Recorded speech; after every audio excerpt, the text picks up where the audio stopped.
a platicar de los planes de reactivación de la economía mexicana y los diversos factores que podrían impulsar pues una reactivación. Saludo con mucho gusto a Ildefonso Guajardo, exsecretario de Economía y consultor internacional. Muy buenas tardes, maestro. Hola, ¿qué tal, Susana? Qué gusto saludarte aquí desde Monterrey. Igualmente, muchas gracias. Pues bueno, sabemos que en las mesas de trabajo implementadas por el Consejo Coordinador Empresarial para la Reactivación Económica, usted propuso una apertura de la economía gradual y por sector. Cuéntenos a partir de cuándo sería conveniente y cómo hacerlo para mitigar los riesgos. Como es clarísimo y en todos los países del mundo ocurre, en estos momentos quien dicta claramente los espacios para pasar la fase más delicada, que es en la que estamos, es el sector salud. Pero lo que pasa es que el sector económico no puede estar simplemente sentado esperando, tiene que empezar a elaborar una serie de instrumentos para estar listo en el arranque.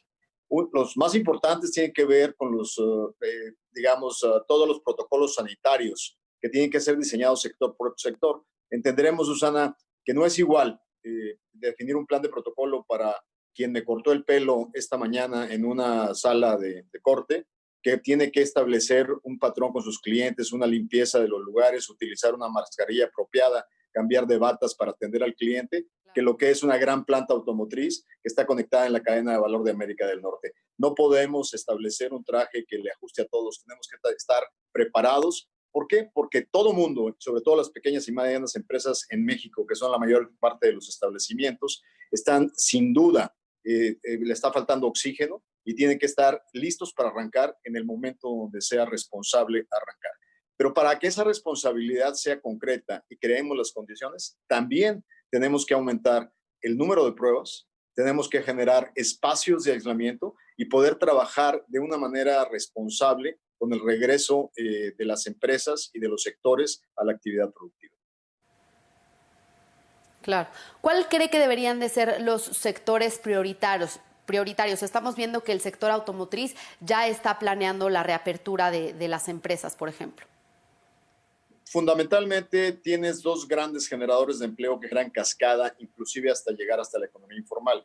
Los 3 millones de trabajadores que están en el sector de exportaciones manufactureras mexicanas es una estrategia que tiene que beneficiarse de la entrada en vigor del Tratado de Libre Comercio a partir del 1 de julio. Y es una estrategia que tiene que ser concertada y coordinada en América del Norte con los mismos estándares de seguridad en la línea de producción.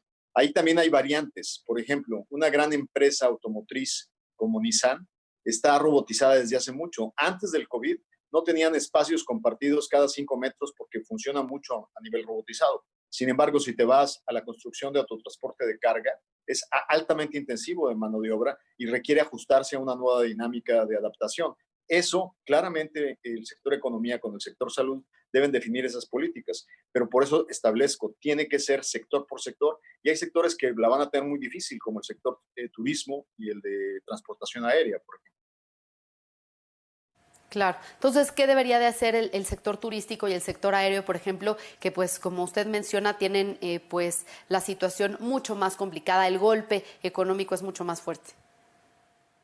Primero, ahí tenemos que tener estrategias de política pública conscientes de que tenemos que soportar a quienes le han dado mucho a México. Los centros turísticos de Cancún, de Puerto Vallarta, de Acapulco, de Cabo San Lucas, esos centros turísticos tenemos que protegerlos y guiarlos hacia la salida.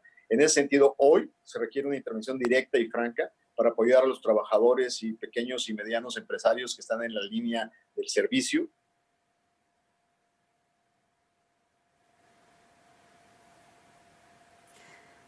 Lo dejamos de escuchar. Ildefonso, ¿nos escucha?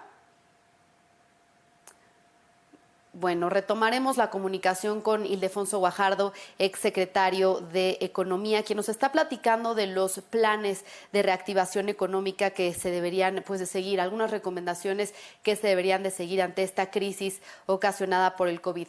Adelante, Ildefonso, nos decía pues, el apoyo que se le debe dar pues, a estos sectores que han dado tanto a México. Sin duda, te comentaba específicamente la intervención directa para apoyar a los trabajadores del sector turismo y para apoyar las más pequeñas empresas en niveles intermedios de servicio.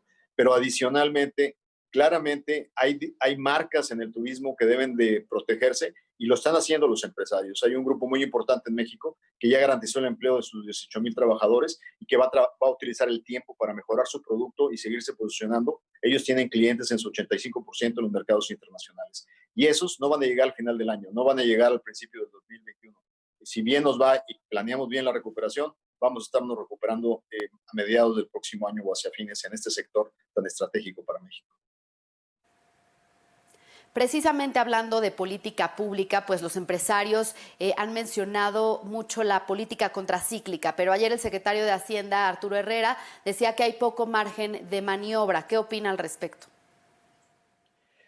Sin duda, nos tocó presenciar el debate completo y hubo opinamientos que algunos encontraron coincidencia, otros no, pero yo te diría, en primer lugar, existen estrategias con un impacto no tan contundente en la deuda pública, como el usar fondos como multiplicadores. Por ejemplo, hay un fondo de participación para los ingresos de las entidades federativas que pudiera meterse al mercado vía Banobras y poderle dar un apoyo a las entidades que tanto lo necesitan para poder multiplicar esos recursos a través de la creación de un bono de colocación de corresponsabilidad compartida a gobiernos federales, gobiernos estatales.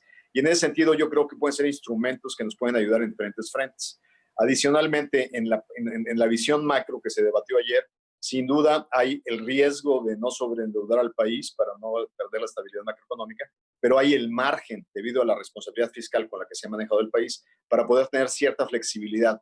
Porque el problema es que si no lo hacemos, se nos van a caer los ingresos vía impuestos por la reducción del pastel, y eso sí va a ser un problema.